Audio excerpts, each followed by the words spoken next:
Sino ba si Tanggol?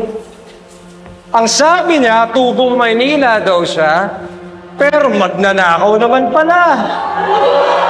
Walang pinag-aralan at higit sa lahat, walang alam pagdating sa politika.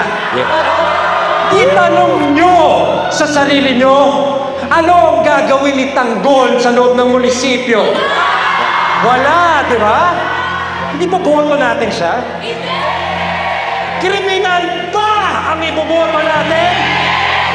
Isang mangbang ba ang iboboto natin? Iboboto ba natin ang isang Montenegro bilang mayor?